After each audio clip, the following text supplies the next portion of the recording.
Revise, bago natin ipagpatuloy itong interesting kwento, kasama lang po natin sa telepono si Attorney Adel Tamano, ang Vice President for Public Affairs and Communication ng Coca-Cola Philippines.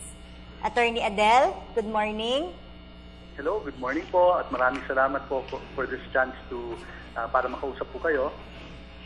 Attorney Adel, pakikwento mo naman sa amin. Alam ko napakaganda ng ginawa ng Coca-Cola na tungkol dun sa efforts ni Fortay. Kayo na lang po magkwento sa amin.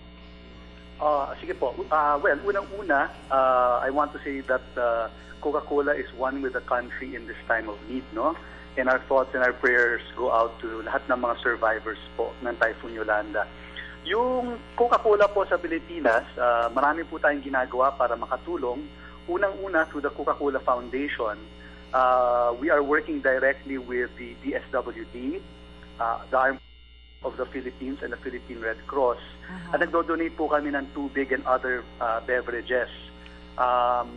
So actually in total, no, ang donations namin as a system, Coca-Cola has donated more than $2.5 million po. Wow. Para sa relief efforts para dito sa Typhoon Yolanda. At yung mga trucks po namin in the areas ay pinapagamit po namin para makatulong, para makabigay ng relief goods.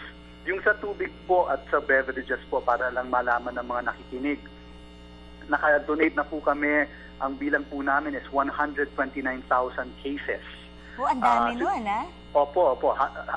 Lampas po ng $250,000 po ang nagastos namin dyan. At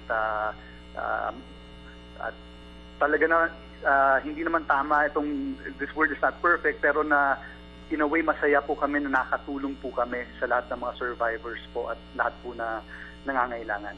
At malaking pasasalamat din po para po yun sa amin. Meron po kaming narinig na yung advertising budget din daw po ba ng Coca-Cola ay gagamitin or babawasan ba at naka-earmark na siya para dito sa Typhoon Yolanda victims? Well, totoo po yun. Kasi alam naman natin lahat na itong Typhoon Yolanda kakaiba. At nakikisa kami sa bayan, kaya nag-decide po kami na we will redirect our advertising resources para sa relief and rebuilding initiatives po. So nag-announce po kami, may paid advertisement kami, tapos nagbigay rin po kami ng news release.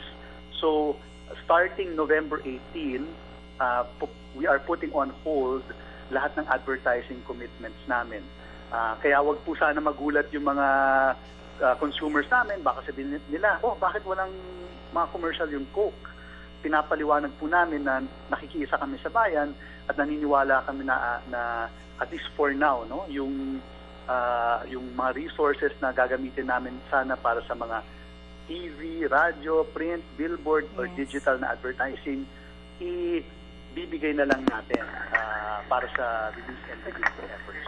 Nako, kailangan po yan. Sana marami pa pong korporasyon ang gumaya po sa inyo dahil mas maganda naman pong malaman ng bayan na yung korporasyon ay may social responsibility. Yan po yung napaka-importante sa panahon ngayon na kadamay po namin ang mga lalaking korporasyon na matagal din naman pong tinatangkilik ng ating mga kababayan. Kaya Attorney Adel, thank you very much at mabuhay po ang Coca-Cola Philippines. Maraming salamat po sa inyong lahat. Baka may message kayo, Attorney Adel? Simple lang po yung mensahe namin na nakikisa kami sa buong bayan during this time of need. Ang aming thoughts and prayers go out to the survivors of the recent typhoon. At on our side, no, sa private sector, kami po yung makikitulong at makikisa sa bayan in order to rebuild the Philippines. Yun lang po at mabuhay po tayong lahat. Again, thank you very much. Attorney Adel Tamayo ng Coca-Cola Philippines.